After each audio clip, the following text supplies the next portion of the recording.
जब याद रहे वो चाहिए कि ब्राह्मणन के गांव में आए कि तुमने मतलब जो करो वो जो तुम्हारी बाकी सजा है, तुम जिंदगी में तुम्हें ऐसा करना नहीं चाहिए तो जो तुमने करो।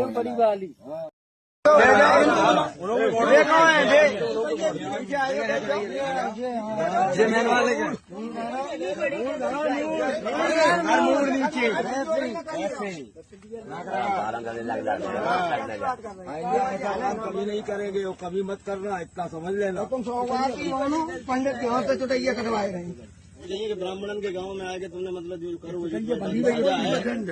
यादव कथावाचक की चोटी काटी, नाक रगड़वाई, सिर मुंडवाया, पवित्र भी किया तो किससे? गंगा जल से नहीं बल्कि पेशाब से पवित्र किया गया और कहा गया कि आइंदा कभी सोचना भी मत कि तुम भागवत पढ़ सकते हो क्योंकि तुम दलित समुदाय से संबंध रखते हो, क्योंकि तुम पीडीए में शामिल हो, पिछड़ा, दलित और अल्पसंख्यक, और तुम ब्राह्मण नहीं हो, तो इसलिए तुम कभी भी कथा या भागवत नहीं कह सकते क्योंकि ये तो काम हमारा है। ये लूटने का काम खास तौर पर, मुख्य तौर पर एक तबके विशेष का है, वो है ब्राह्मणवाद।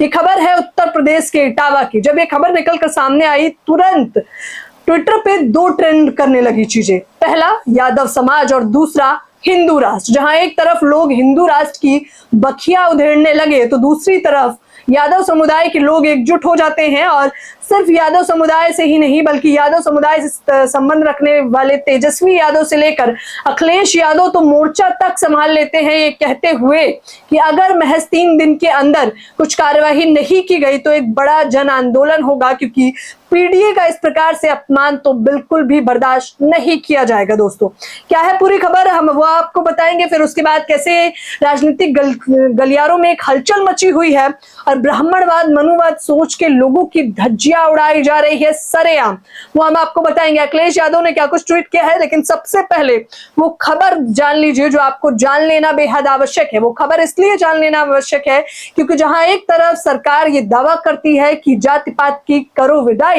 हम सब मिलकर भाई भाई, तो वहीं दूसरी तरफ आज भी इस देश में एक जाति विशेष के लोग दूसरी जाति पर न केवल अत्याचार करते हैं बल्कि कभी पेशाब पिलाते हैं, कभी घोड़ी पर नहीं चढ़ने देते, कभी अत्याचार करते हैं, कभी एग्जाम में बैठने नहीं देते, कभी यूनिवर्सिटी में दाखिला नहीं लेने देते, कभी आपको कथा तक नहीं कहने देते। सोचिए कि किस प्रकार से सभी चीजों पे सड़क से सदन पर एक ही व्यक्ति या एक ही समुदाय के लोग कब्जा जमाना चाहते हैं, लेकिन वो भूल गए हैं कि ये देश संविधान से चलता है, किसी की दादागिरी से नहीं। खबर है इटावा की।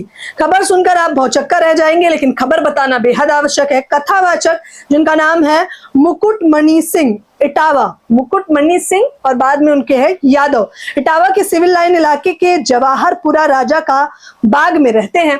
दरअसल वो कथा कहने गए हुए थे। कथा उनकी पूरी मंडली में 2 यादव हैं और एक दलित समुदाय से संबंध रखते हैं, यानी कि पीडीए के ही लोग हैं, पिछड़ा, दलित और अल्पसंख्यक। वो कथा कहने जिस प्रकार से हर गांव में जाया करते थे, मुकुटमणि का कहना है ठीक उसी प्रकार से वो उस गांव में भी गए थे, लेकिन अचानक से एक वीडियो निकलकर सामने आ जाता है जिसमें देखा जाता है कि उनकी चोटी काटी जा रही है, उन्हें पेशाब से पवित्र किया जा रहा है। एक महिला खड़ी है जो कि ब्राह्मण समुदाय से संबंध रखती है, उनके पैरों में नाक रगड़वाई जाती है, अभद्रता की जाती है, मार पिटाई की जाती है और कहा जाता है, जाति सूचक शब्द तो कहा जाता है पर ये कहा जाता है कि आज के बाद तू शपथ ले कि तू इस प्रकार से कभी भी कथा नहीं सुनाएगा क्योंकि तू ब्राह्मण नहीं है। वो खबर बताते हुए कहते हैं कि एक व्यक्ति आता है, वो उनकी जाति पूछता है, वो बताते हैं कि भाई हमारा नाम है मुकुटमणि सिंह यादव, जो कि हम यादव समुदाय से संबंध रखते हैं और कथा करते हैं। पहले हम अध्यापक हुआ करते थे, लेकिन भाजपा की सरकार में अब विद्यालय बंद होने लगे, प्राइवेट स्कूल में जो हम टीचर थे अब विद्यालय बंद होने लगे, तो हमें लगा कि हम भी क्योंकि कथा करना जानते हैं, हमें भी ज्ञान है, जिस प्रकार से ब्राह्मणों को ज्ञान है ठीक उसी प्रकार से, उससे ज्यादा ही है, कम नहीं, तो हमने कथा करना शुरू कर दिया। फिर क्या था, तब से हम कथा ही करते आ रहे हैं। तो वो कहते हैं, दूसरे जो ब्राह्मण समुदाय के व्यक्ति होते हैं वो कहते हैं कि तू चमार है, तू दलित है, तमाम ऐसे जाति सूचक शब्द बोले जाते हैं। तो वो कहते हैं कि नहीं, वो बाकायदा अपना प्रूफ दिखाते हैं। वो कहते हैं हमारे घर परिवार से आप बात कर लीजिए, हम यादव ही हैं। वो कहते हैं फिर भी अगर तू यादव है तो तू ब्राह्मण तो नहीं है, तो तू कथा नहीं कह सकता। फिर क्या होता है, रात के समय उन्हें कहा जाता है कि पहले तो आप 25,000 रुपए रखिए, चैन अलग से रखिए और फिर यहां से 9 2 11 हो जाइए। सोचिए जरा इस देश में संविधान चलता है, न्यायालय ये निर्धारित करता है कि किसको क्या सजा देनी चाहिए और किसको बख्शना चाहिए या नहीं। लेकिन आजकल एक तबके विशेष के लोग, यानी कि जो लोग ब्राह्मणवाद से लिप्त हैं, वो लोग ये निर्धारित कर लेते हैं कि किसको क्या सजा देनी चाहिए, और वो लोग ये भी निर्धारित कर लेते हैं कि कथा कौन करेगा, क्योंकि उनके हिसाब से उन्हें पता है कि कथा करके लाखों की कमाई होती है, लाखों के गॉगल लगाए जा सकते हैं, लाखों करोड़ों की गाड़ियों से घूमा जाता है। धीरेन्द्र शास्त्री से लेकर तमाम ऐसे बड़े चेहरे हैं कथावाचक, जिन्हें आप कहते हो, जिन्हें आप सुनते हैं, जिनकी आस्था पे आपको भरोसा है और उन पर कभी कोई सवाल नहीं उठाता। क्यों? क्योंकि वो एक तबके विषय से संबंध रखते हैं। लेकिन यहाँ पर जो मुकुटमणि है वो यादव हैं, तो उनसे सवाल किए जाते हैं। यहां तक तो ठीक था, यहां तक तो गरिमत थी, लेकिन उसके बाद रात में तमाम तबके के लोग उन्हें घेर लेते हैं, उनका सर मुंडवाया जाता है, नाक रगड़वाई जाती है, पेशाब से उन्हें पवित्र किया जाता है और महिला जजमान के पैर छुआए जाते हैं, माफी मंगवाई जाती है। और उसके बाद क्या होता है, ये वीडियो धड़ल्ले से वायरल होता है, लोग अपनी प्रतिक्रियाएं देना शुरू कर देते हैं। एक के बाद एक सपा समाजवादी पार्टी के नेता, जिनका नाम है, सांसद है जो कि जितेंद्र, वो तो पूरा मोर्चा संभाल लेते हैं और सीधा पहुंच जाते हैं एसएसपी के ऑफिस में और बकायदा लिख के बताते हैं कि ये जो अभद्रता की गई है इसे पीडीए समाजवादी पार्टी बिल्कुल भी बर्दाश्त नहीं करेगा। फिर क्या था, एक के बाद एक बहस छिड़ जाती है। ट्विटर हैंडल पे तमाम लोग अपनी प्रतिक्रियाएं दे रहे हैं, लेकिन सबसे पहले अखिलेश यादव ने क्या कुछ लिखा है वो देख लीजिए।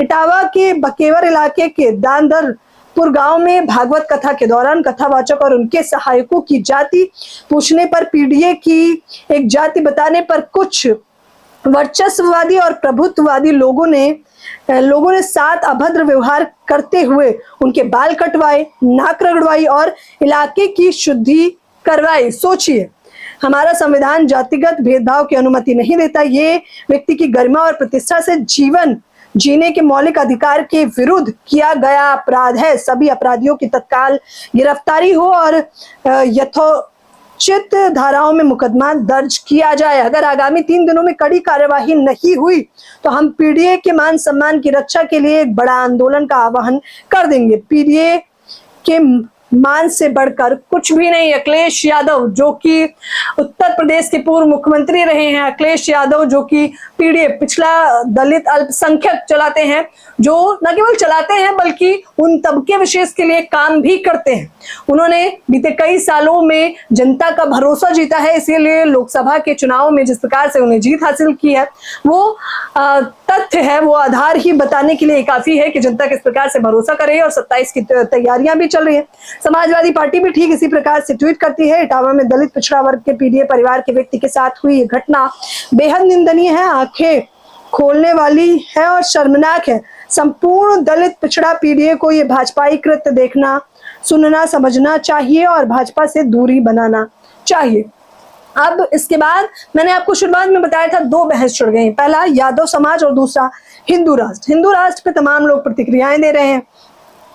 अनिल जो कि जाने माने पत्रकार हैं, तो वो लिखते हैं कि भारत में ट्रक का खलासी कथावाचक हो सकता है, बशर्ते वो पंडित हो।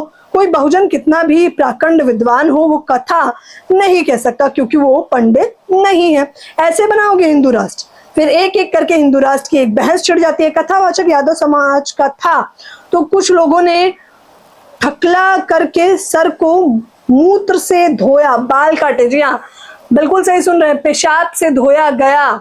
मुकुट यादव जिनका नाम है, उनकी पूरी मंडली का, उनके जो ढोलक थी, जो मंजीरा था, सब कुछ तहस नहस कर दिया गया कि जिससे वो आगे भविष्य में कथा का काम ना कर सके। क्या वाचने का ठेका क्या सिर्फ एक ही समाज ने ले रखा है? हमारे देश ऐसे है हिंदू राष्ट्र बनाएगा जहां एक हिंदू दूसरे हिंदू यादव समाज के बाल काट रहा है, मूत्र से पवित्र कर रहा है। लोगों को इंसानियत मर गई है।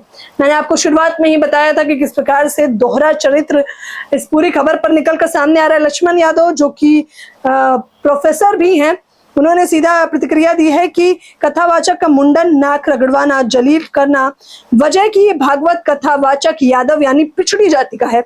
ये सिर्फ एक आदमी का अपमान नहीं है, पूरे पिछड़े समाज को नीचा दिखाने की साजिश है। उत्तर प्रदेश यूपी के इटावा की इस घटना की ही तरह बीते दिनों मध्य प्रदेश के जबलपुर से देविका पटेल को भी अपमानित किया गया था। क्या यही है भाजपा की कथित हिंदू एकता? पिछड़े समाज के लोगों के लिए ये संकेत है। जी हाँ दोस्तों, मध्य प्रदेश की देविका पटेल भी आपको याद होंगे, जिनकी खबर मैंने आपको हिंद समाचार के माध्यम से बताई थी कि क्योंकि देविका भी पटेल थी, इसलिए उनका विरोध इसीलिए किया गया कि आप दलित समुदाय से संबंध रखती हैं और आप कथा नहीं पढ़ सकती हैं, क्योंकि इसका पूरा ठेका एक तबके विशेष ने ही ले रखा है और मनुवादी सोच के लोगों ने ही ले रखा है। लेकिन अब देखना होगा कि अखिलेश यादव ने तो ऐलान कर दिया है 3 दिन में अगर कड़ी कार्यवाही नहीं होती है, अल्टीमेटम दे दिया है उत्तर प्रदेश की योगी आदित्यनाथ सरकार को, अगर काम नहीं होता तो मोर्चा खोल दिया है, बड़ा आंदोलन होगा पीड़ित लोगों को न्याय दिलाने के लिए। अब देखना होगा क्या कुछ होगा। लेकिन हिंदू राष्ट्र और सभी को हिंदू बताने वाली सरकार की धज्जियां उड़ाकर रख दी है इस खबर ने, जहां एक तरफ सरकार ये कहती है जाति नहीं पूछा जाता, धर्म पूछा जाता है, तो वहीं दूसरी तरफ आप इस बात से इनकार नहीं कर सकते कि आज भी समाज में धर्म नहीं बल्कि जाति देखकर ही अपमानित किया जाता है, शोषण किया जाता है, गाली गलौज की जाती है, घोड़ी पर नहीं चढ़ने दिया जाता, पढ़ने नहीं दिया जाता, लिखने नहीं दिया जाता। वो तो संविधान जिंदा है और संविधान की वजह से देश चल रहा है। इसी वजह से ये मनुवादी सोच के लोग थर थर कांपते हैं, वरना तो खबरें तो आपको सच्चाई बता ही रही हैं। क्या इस खबर के बारे में भी आप लोग मुझे अपनी प्रतिक्रिया जरूर दें। अब देखना होगा अखिलेश यादव से लेकर तमाम अन्य पार्टियां क्या इस पूरे मोर्चे को संभालती है, क्या भाजपा सरकार इसकी कड़ी निंदा करती है या नहीं, और आखिरकार ये कब तक चलता रहेगा। क्या कुछ लगता है दोस्तों, लगातार रिपब्लिक समाचार को न केवल शेयर करिए, सब्सक्राइब करिए, बल्कि पल पल की अपडेट देगा ये चैनल आपको, तो ज्यादा से ज्यादा लोगों तक साझा करिए। धन्यवाद।